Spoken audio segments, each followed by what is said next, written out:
Why and how we behave. 인간 행동 왜, 그리고 어떻게. 각 명의입니다.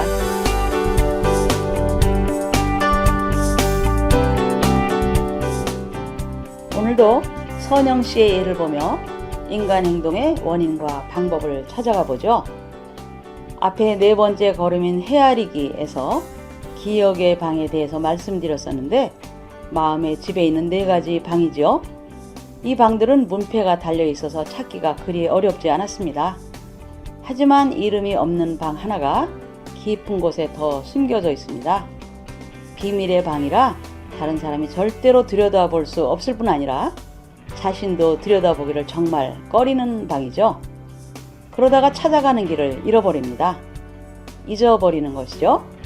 망각의 깊은 어두움에 유폐시켜 놓은 그런 곳입니다.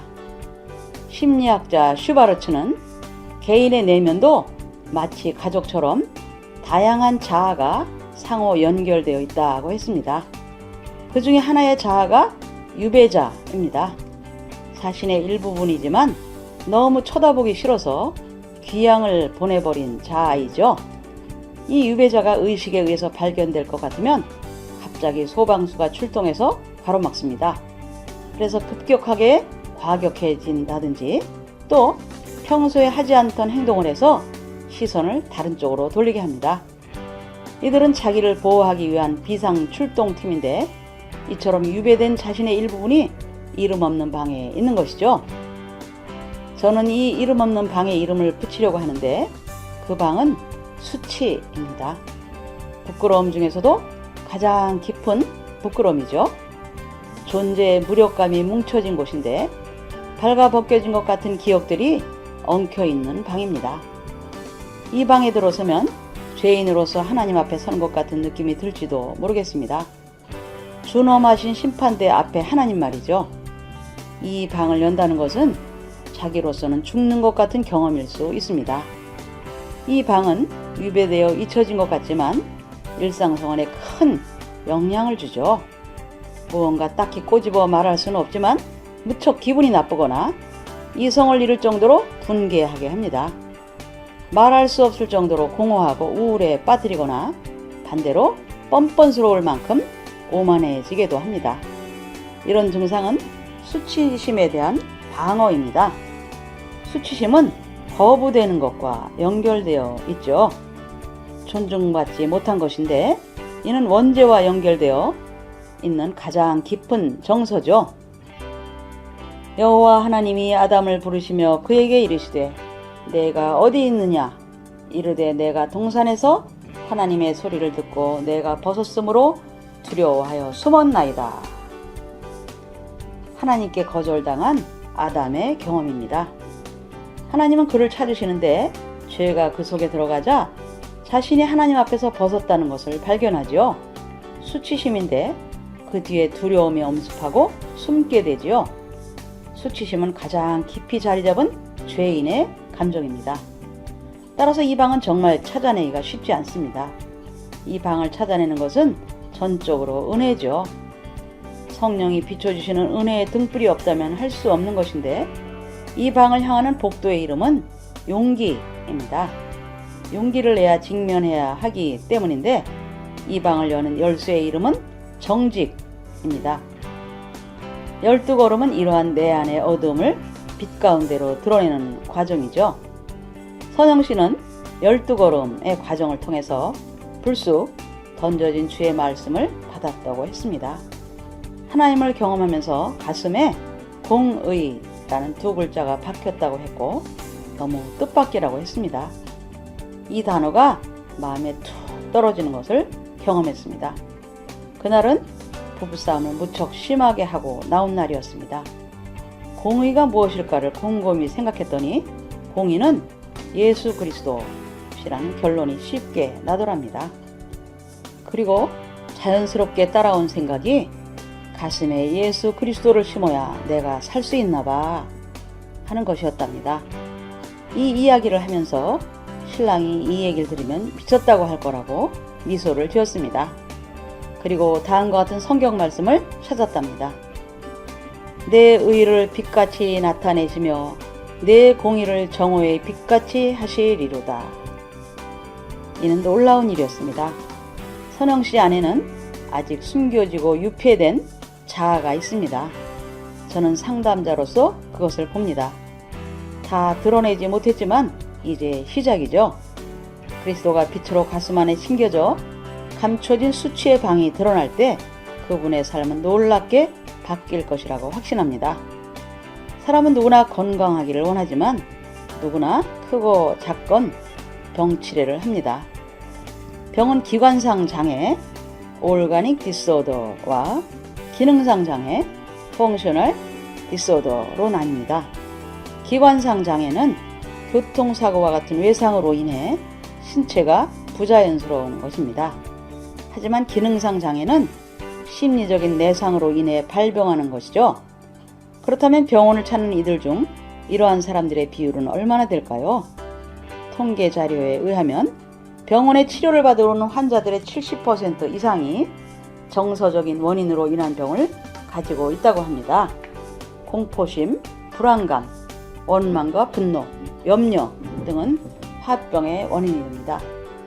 이런 감정은 부정적 사고의 형태로 우리의 신체 각 기관에 영향을 주는데 윌리엄 글라서는 부정적 사고의 영향이 1초에 40회나 신체 각 부위를 돌아간다고 주장합니다. 그래서 몸 안의 신체 기관과 근육 조직, 호르몬을 통한 신경작용에 변화를 끼쳐서 세포 하나하나에 영향을 미치는 것이죠. 노만 쿠딘스는 강직성 척추염이라는 불치병에 걸렸는데 여러가지 현대의학의 치료법을 다 이용해 보았지만 차도가 없어서 이왕 죽을 거 웃다가 죽자고 결심했습니다.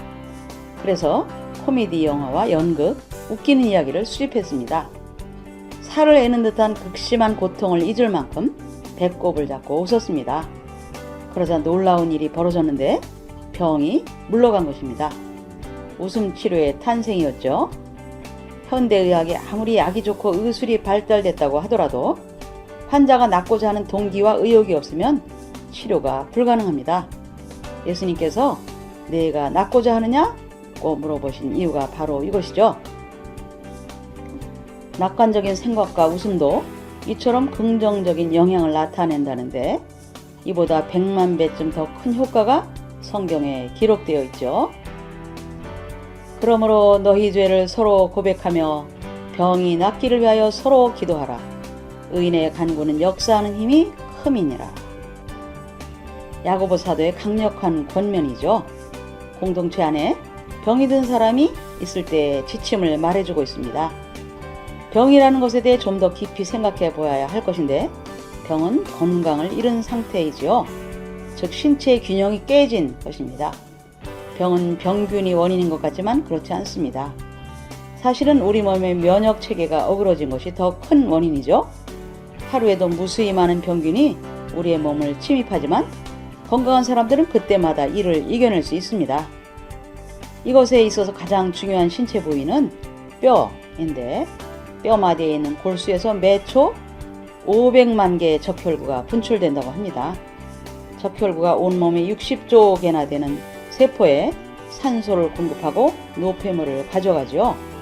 또한 적색 골수에서 백혈구가 만들어져서 내부로 침입한 나쁜 균들을 잡아먹는답니다. 몸은 그 자체로 작은 우주이며 신비이죠. 그런데 가장 먼저 죄를 고백하라고 합니다.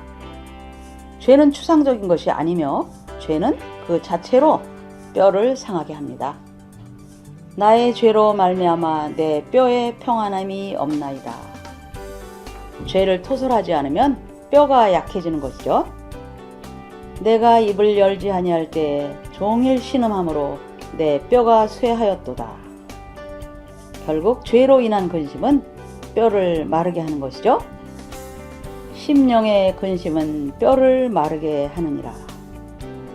따라서 죄를 토설하는 것이야말로 모든 육체적인 병의 회복으로 나아가게 하는 첫걸음인 것이죠.